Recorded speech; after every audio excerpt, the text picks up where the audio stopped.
जय हिंद, वंदे मातरम बच्चों। आइए आज हम अध्याय 5 प्रारंभ करना जा रहे हैं। चलो। पदार्थ ऐसे वस्तु जिनमें द्रव्यमान होता और स्थान घेरते पदार्थ कहलाते हैं।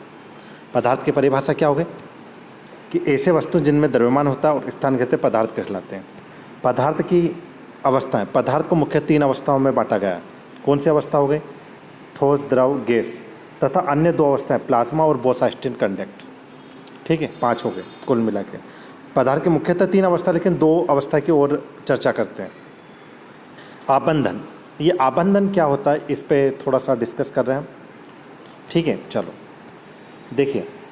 आबंधन 2 परमाणु या परमाणु के बीच जिस आकर्षण बल से बंध बनता है उसे आबंधन कहते हैं तथा यह प्रक्रिया आबंधन कहलाती है। ये ब है, जरा थोड़ा सा ध्यान दीजिएगा, है ना, यहाँ पे ब है।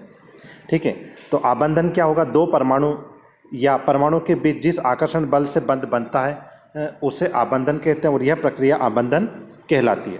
आबंधन के प्रकार, आबंधन मुख्यतः 3 प्रकार के होते हैं। ताक्षणिक द्विध्रुव बंध, प्रकीर्णन बंध या लंदन बल, विद्युत द्विध्रुव बल, प्रेरित विद्युत द्विध्रुव बल।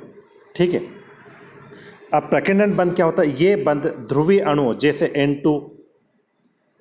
N2, O2 आदि के बीच पाया जाता है। इसमें ध्रुवीय गुण नहीं होता, किंतु इलेक्ट्रॉनों के विचलन के कारण तात्कालिक समय के लिए इसमें अस्थायी द्विध्रुव उत्पन्न होता है, जिसके कारण पास स्थित अणु या परमाणु में प्रेरित विद्युत द्विध्रुव उत्पन्न होता है और एक दूसरे को आकर्षित करते हैं। इस आकर्षण बल को ही लंदन बल कहते हैं। जैसे ये हीलियम का परमाणु है, ये देखिए यहाँ पर एक हीलियम का परमाणु, दूसरा हीलियम का परमाणु, ये आकर्षण बल इन दोनों को, तो ताक्षणिक विद्युत द्विध्रुव और प्रेरित द्विध्रुव। इसी प्रकार से द्विध्रुव बंध ध्रुवीय अणु दोनों सिरों के विपरीत आवेश रखते हैं। इस कारण विद्युत द्विध्रुव एक दूसरे को आकर्षित करते हैं तथा इनके बीच जो बंध पाया जाता है उसे द्विध्रुव बंध कहते हैं। इस प्रकार के अणु में एक परमाणु अधिक ऋण विद्युतीय होने के कारण उसके सिरे पर आंशिक ऋण आवेश से विपरीत सिरे पर आंशिक धन आवेश उत्पन्न हो जाता है। इसी द्विध्रुव के कारण इसे बंद करते हैं।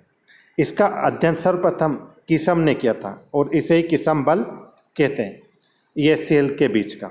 अब द्विध्रुव प्रेरित द्विबंध, किसी आयन या द्विध्रुव अणु के समीप अन्य द्विध्रुव अणु को लाने के लिए ध्रुवीय अणु के कारण आंशिक रूप से अध्रुवीय अणु के गुण उत्पन्न हो जाते हैं, जिसे वह एक दूसरे को आकर्षित करने लगते हैं और इसी बीच बंध का निर्माण होता है, जिसे द्विध्रुव प्रेरित द्विध्रुव बंध कहते हैं। ये उदाहरण अल्फा, ये डेल आंशिक, ये आंशिक को यदि आपको दर्शाना है तो उसे डेल से दर्शाओगे। काय से दर्शाओगे?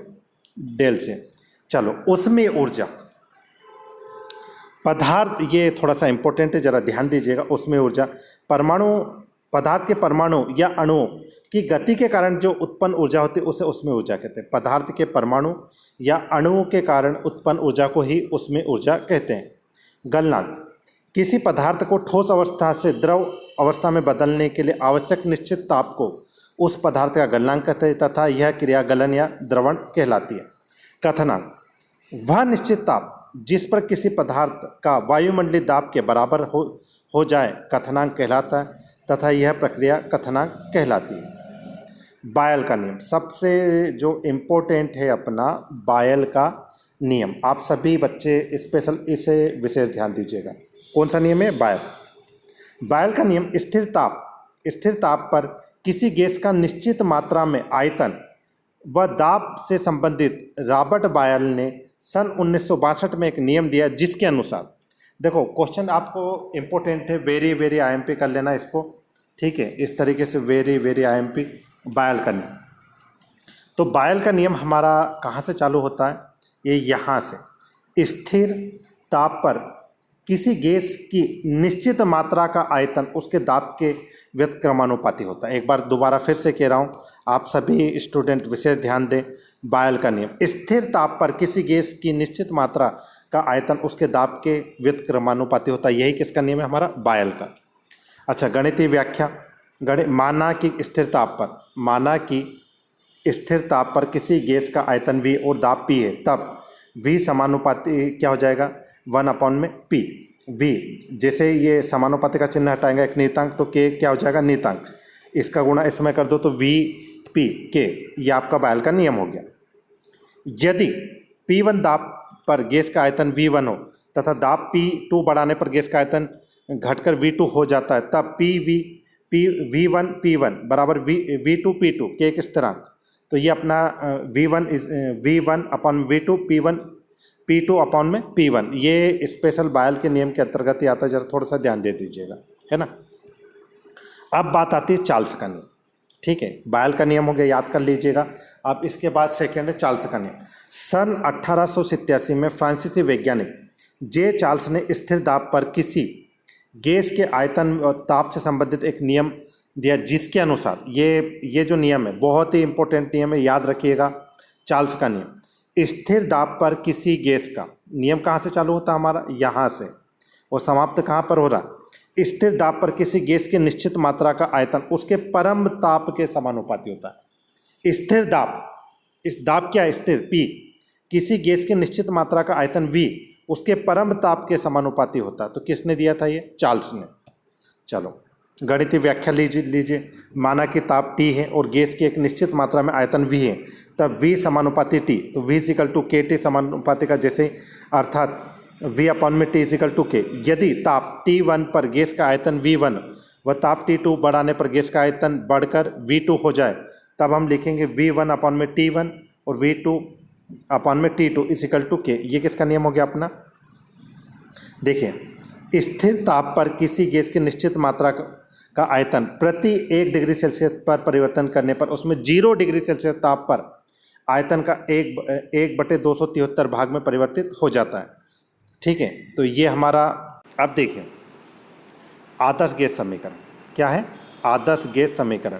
सभी बच्चे विशेष ध्यान दें, आदर्श गैस समीकरण आप सभी को याद होना चाहिए, क्योंकि कक्षा 11th की दृष्टि से मोस्ट इम्पोर्टेंट है। ठीक है, बायल और चार्ल्स के नियम को संयुक्त रूप से करने पर हमें एक समीकरण प्राप्त होता है, जिसे हम आदर्श समीकरण कहते हैं। बायल और चार्ल्स के नियम को संयुक्त करने पर हमें एक समीकरण प्राप्त होता है, जिसे हम क्या कहते हैं, आदर्श गैस समीकरण। बायल के नियम के अनुसार स्थिर ताप पर किसी गैस की निश्चित मात्रा का आयतन और दाब के व्युत्क्रमानुपाती होता है, अर्थात V समानुपाती 1 अपॉन में P। व चार्ल्स के अनुसार स्थिर दाब पर गैस की एक निश्चित मात्रा का आयतन उसके परम ताप के समानुपाती, V समानुपाती T। समीकरण 1 और 2 को मिलाएंगे तो तब हमारे पास क्या मिलेगा, देखो ये समीकरण 1 हो गया हमारे पास, इक्वेशन 1 और इक्वेशन 2। जब दोनों को मिलाएंगे तो हमारे पास मिल जाएगा PV, ये इंटू हो जाएगा PV इक्वल टू KT। हम N भी लिख सकते हैं, यहाँ पे चाहे तो क्या लिख सकते हैं, N भी लिख सकते हैं। ठीक है, अनुपातिक स्थिरांक K का मान गैस की मात्रा पर निर्भर करता है। आवोगाद्रो के नियम के अनुसार समान ताप, एक नियम और है, आप जरा इसे भी नोट कर लीजिएगा। समान ताप व दाब पर गैस की एक निश्चित मात्रा के आयतन में अणुओं की संख्या समान होती है, K समानुपाती N। ठीक है, तो ये नियम, और ये हमारे पास फाइनली जो नियम मिल गया क्या है, PV इक्वल टू nRT, आदर्श गैस समीकरण। क्या है, आदर्श गैस समीकरण। ठीक है, अगला नियम है हमारा गेलो-सेक। किसका नियम, गेलो-सेक। यह नियम गैस की निश्चित मात्रा में के स्थिर आयतन पर ताप व दाब के संबंध दर्शाता है, जिसके अनुसार स्थिर आयतन पर गैस का निश्चित मात्रा की दाब पर परम दाब उसके परम ताप के समानुपाती होता है। इस देखो गेलो-सेक का नियम, यहाँ स्थिर आयतन पर गैस की निश्चित मात्रा की दाब उसके परम ताप के समानुपाती होते हैं। गणितीय व्याख्या हम ले लेते हैं। माना कि किसी गैस की निश्चित मात्रा का दाब P तथा ताप T है, तब नियम के अनुसार P समानुपाती T। एक समानुपाती का चिन्ह जैसे ही हटाएंगे तो हमें क्या डालना पड़ेगा, एक नियतांक क्या हो गया, K ये P अपॉन में T इक्वल टू K। यदि ताप P1 को P2 करने के लिए ताप P1 से T2 हो जाता करना पड़े तो P1 अपॉन में T2 और P2 अपॉन में T2 के, इस नियम को ही एमेंटन का नियम भी कहते हैं, आवोगाद्रो का नियम। ये भी एक आवोगाद्रो का नियम सन 1812 में डाल्टन के परमाणुवाद के सिद्धांत व गेलो-सेक के गैसीय आयतन संबंधी नियम के संबंध स्थापित करने के लिए अमेडियो आवोगाद्रो ने एक परिकल्पना की, जिसे आवोगाद्रो का नियम कहते हैं।